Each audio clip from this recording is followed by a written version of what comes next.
Então, como prometido, vamos fazer uma aplicação do teorema de Donsker, né? Então, vamos renunciar ao teorema de Donsker. A gente tem Xi1, Xi2 e IDs com esperança zero, variância sigma ao quadrado. A gente define Sn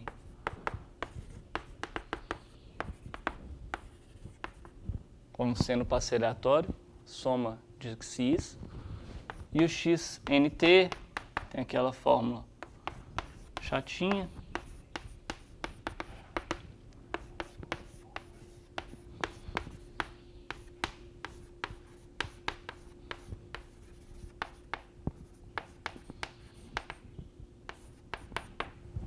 que é a interpolação da versão escalonada de S. Então, xnt converge fracamente para o movimento browniano. Esse é o teorema de Donsker. E o que a gente gostaria de provar hoje aplicando ele é uma medição provar que uma medição do passe aleatório converge para algo que a gente consegue calcular no movimento browniano. Então, o que a gente gostaria de ver como aplicação desse teorema é mostrar que uma medição que a gente faz no passe aleatório x pode ser, que no fundo é uma medição que a gente está fazendo nessa versão escalonada, pode ser calculada no limite, porque a gente sabe fazer a medição no movimento browniano. A medição que a gente escolhe fazer é o máximo de k menor ou igual a n de sk. Então, pega o passe aleatório e a gente quer calcular o máximo até o tempo n desse passe aleatório. É intuitivo que isso esteja relacionado com a função h, que vai do C01 para a reta, que toma uma função x e leva no supremo para t entre 0 e 1 de x de t. Então, essa função está intuitivamente ligada a esse máximo mn aqui. E agora a gente gostaria de transformar essa intuição numa coisa rigorosa e ver para onde converge isso daqui. A gente sabe, por exemplo, que o passe aleatório converge para uma normal, e esse máximo converge para onde? Por quanto que a gente tem que normalizar ele? Dividir por quanto para que espere-se que ele convirja? Aqui a gente sabe que a gente tem que dividir por raiz de n. E aqui? Então é esse tipo de pergunta que a gente vai responder simplesmente usando o teorema de Donsker e a relação entre o discreto e o contínuo. Tá, a primeira coisa que a gente vai observar é que h é contínuo. Se a gente pegar, por exemplo, uma função no C01 e fizer uma pequena modificação dela na norma do sup, o máximo não vai mudar mais do que o tanto que a gente mudou na norma do sup. Então, h é contínua, na verdade, ela é um Lipschitz. Isso ajuda porque a gente sabe que, como xnt converge para o browniano, então xnt, ou xn h-1, converge fracamente para b h-1. Isso é um dos teoremas que a gente viu, que convergência fraca se comporta bem com composição de funções contínuas. Agora, qual que é o problema disso? A gente já sabe que, por exemplo, a gente pode tentar traduzir isso daqui para isso daqui, não vai ser difícil, mas a gente não sabe qual que é esse limite. A gente conhece algumas coisas sobre browniano, sabe as finito-dimensionais do movimento browniano, mas a gente não sabe qual que é essa distribuição. Então a gente vai gastar um tempo calculando essa distribuição. Mas antes, vamos relacionar o mn com isso daqui. A gente sabe que o h de x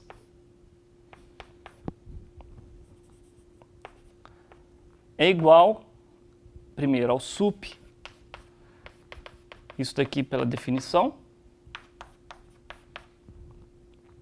mas também pelo fato de que, já observei, o máximo de uma interpolação linear ele é atingido nos pontos discretos da forma 1 sobre n, isso daqui é também o máximo de j menor ou igual a n do x n j sobre n. Não tem como o sup ser atingido fora de um desses pontos da malha original, porque a interpolação é linear, funções lineares são harmônicas e só podem obter máximo no extremo. Esse máximo aqui tem a vantagem de poder ser escrito diretamente em termos do passeio aleatório. Então é o máximo para j menor ou igual a n de S j sobre sigma raiz de n, que é igual a 1 sobre sigma raiz de n, mn. Então, duas coisas a gente conseguiu observar aqui. Primeiro, isso daqui a gente sabe que tem a distribuição convergente. Então, esse sigma raiz de n é o bom termo que a gente deve multiplicar mn para obter convergência também do máximo. Então, se o ponto final, por exemplo, Sn do passeio aleatório, deve ser dividido por sigma raiz de n para a gente obter uma convergência para normal, o máximo também deve ser dividido por sigma raiz de n para obter algum tipo de convergência. Convergir para isso aqui. Então, em outras palavras, mn sobre sigma raiz de n converge fracamente para bh-1. Isso é um bom começo, a gente sabe pelo que a gente tem que dividir, a gente já sabe que converge, mas o que a gente gostaria, como eu disse, é entender bem o limite para a gente poder, por exemplo, falar probabilidade de que mn sobre sigma raiz de n seja maior do que 7 converge para tal. Qual vai ser essa distribuição? Primeiro, o browniano no tempo zero é sempre zero. Então, o máximo dele sempre vai ser pelo menos zero. Então, essa é uma distribuição positiva, maior ou igual a zero. Então, quem pode ser? Né? A gaussiana, que é o que aparece em todas essas convergências que a gente viu até agora, não pode ser porque a gaussiana assume valores negativos com probabilidade positiva e o mn não.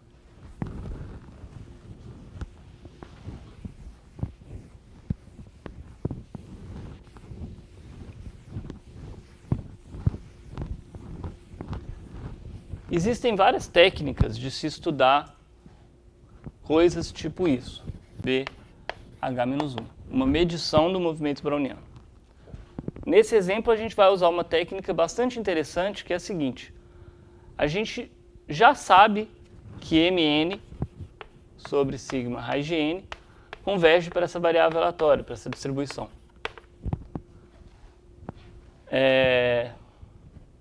Para qualquer distribuição das i, ds, xi.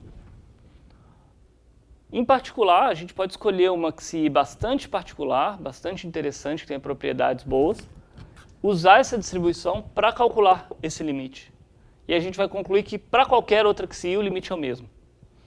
Então podemos escolher um xi específico e depois a gente conclui para mais coisas. É o que a gente fez na prova do teorema de Donsker, por exemplo. Primeiro a gente provou que para o xi sendo normal, as coisas convergiam para o browniano. Depois a gente pegou e falou, se não for normal, a gente tem uma cota que remete a normal, usando o teorema central do limite, e pronto.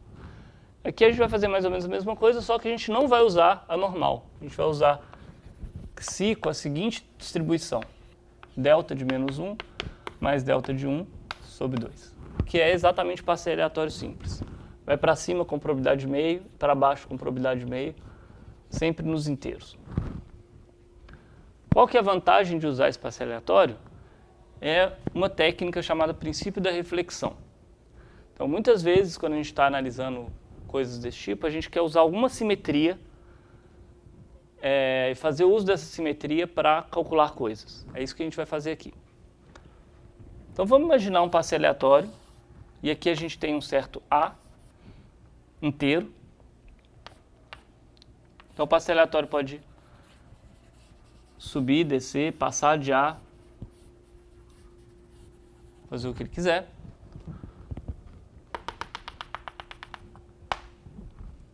E cada desenho que eu fizer desse tem a mesma probabilidade. A probabilidade disso daqui é exatamente 2 a menos n. Cada passeio tem probabilidade 1/2 de fazer cada um desses movimentos, como se fez N movimentos, é 2 levantado a menos N.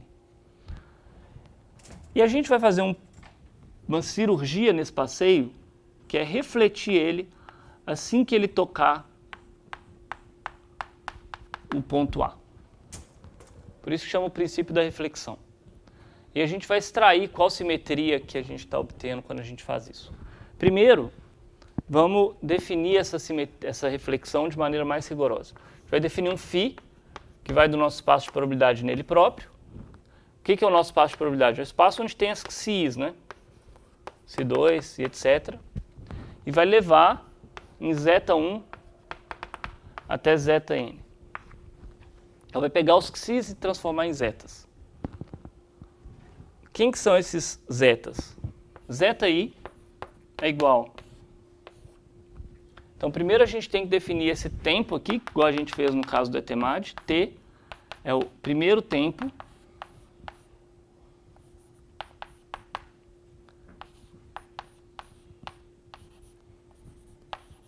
então isso eu vou chamar de TA.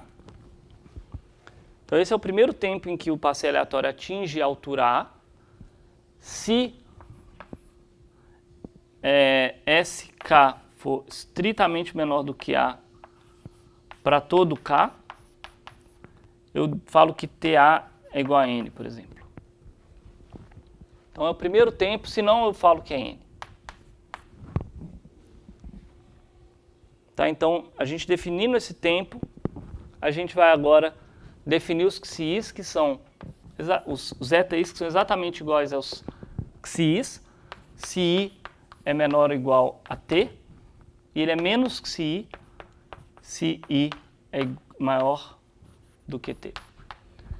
Então vocês veem que, por exemplo, se nunca atingir a altura A, não vai mudar nada, porque T vai ser N, então todo mundo vai ser xi. Os zetas vão ser iguais aos xis.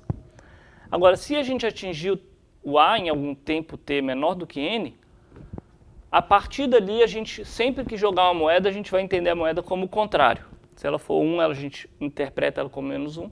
Se ela for menos 1, a gente interpreta como 1. E depois de aplicar essa transformação, o passeio branco aqui fica igual até o tempo t e depois ele vira o passeio laranja. Então essa é uma definição formal da transformação que a gente está aplicando. E uma observação interessante é que φ é uma objeção.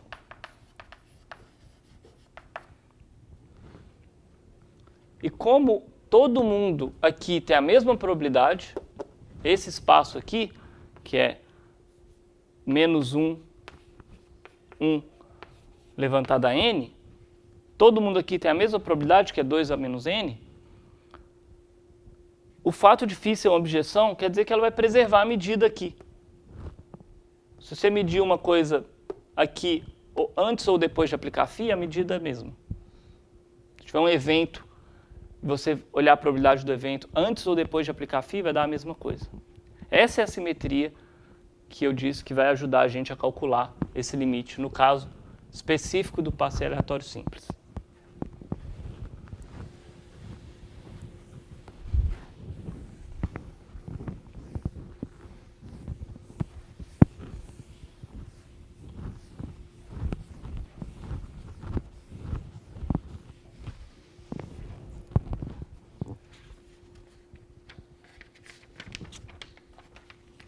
Tá, vamos olhar para um evento estranho que vai ser importante para extrair essa simetria.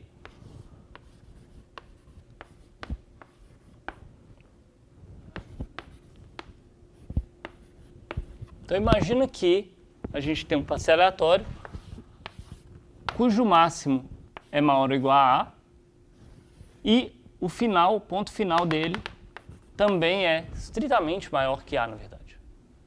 Então ele ficou maior que A e ele terminou maior do que A também.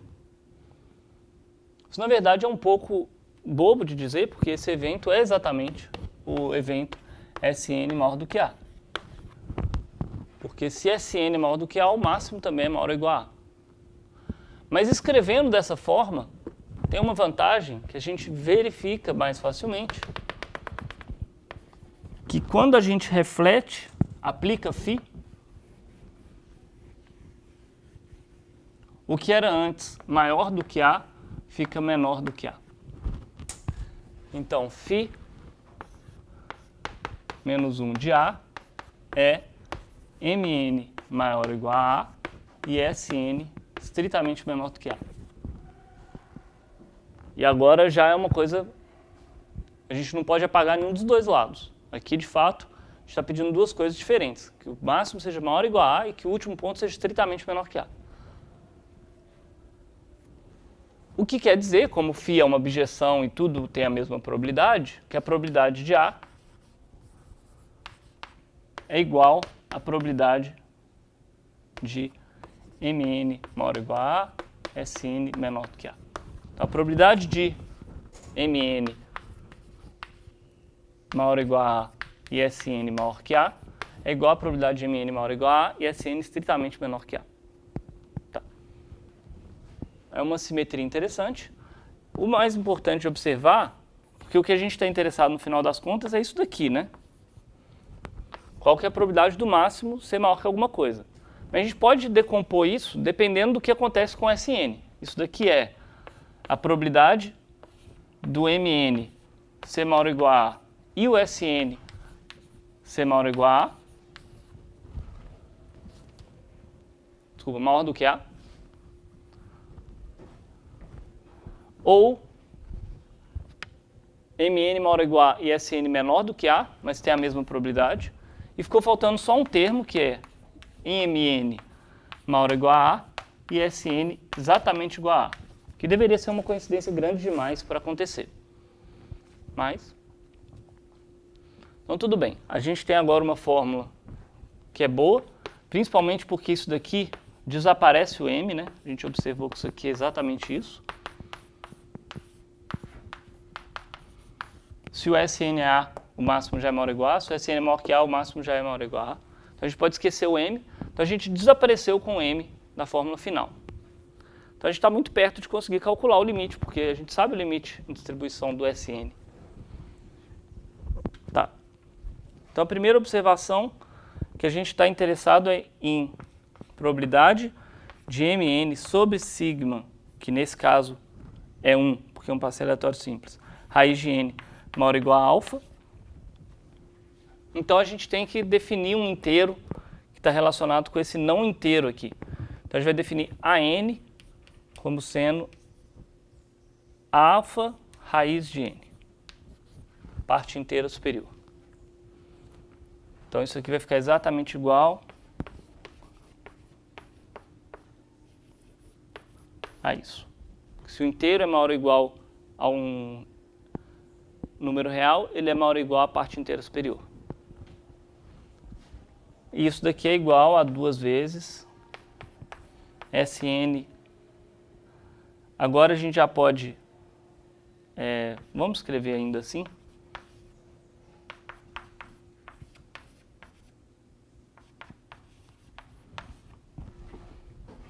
A gente já pode de novo, já usamos os inteiros, e essa fórmula mágica que vale para os inteiros, podemos desfazer essa conta.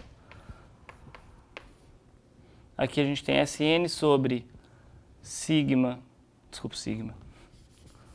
sobre raiz de n maior ou igual a alfa,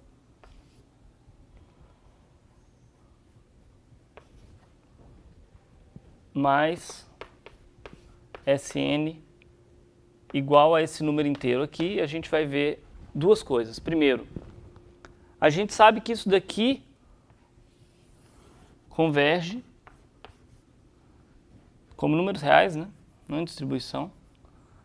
Porque isso daqui converge em distribuição para uma normal 0,1. Então isso daqui converge para a probabilidade de uma normal 0,1 ser maior ou igual a alfa. E a gente gostaria de ver que isso daqui vai para zero.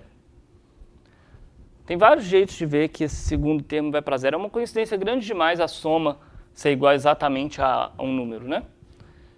Então isso daqui a gente vai mostrar que vai para zero.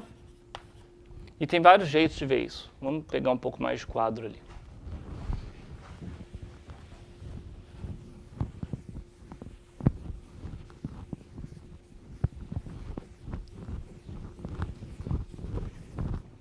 Então, por que a probabilidade de Sn igual a n converge para zero? O primeiro argumento, que eu não vou fazer, é usar, como o Sn é uma coisa super combinatória, a gente pode usar Stirling e calcular de fato qual que é essa probabilidade, para ver que isso daqui é menor ou igual a uma constante sobre raiz de n.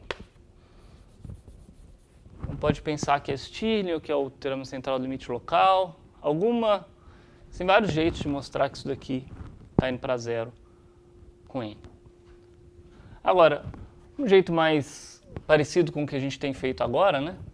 Mais completo, porque a gente não vai fazer a conta de Stirling, é de novo observar que essa probabilidade pode ser relacionada com algo do teorema central do limite. Se isso daqui é igual a n, então se a gente dividir por raiz de n, vai estar entre alfa menos epsilon e alfa mais epsilon.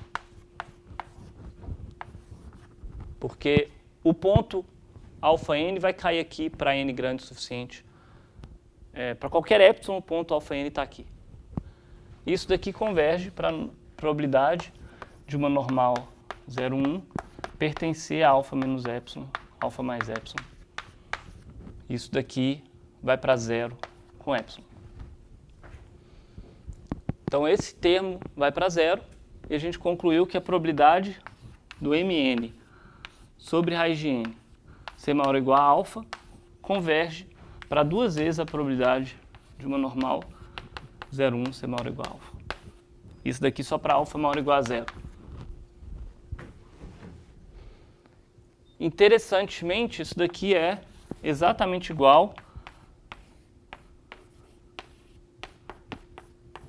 à distribuição de um valor absoluto de uma normal.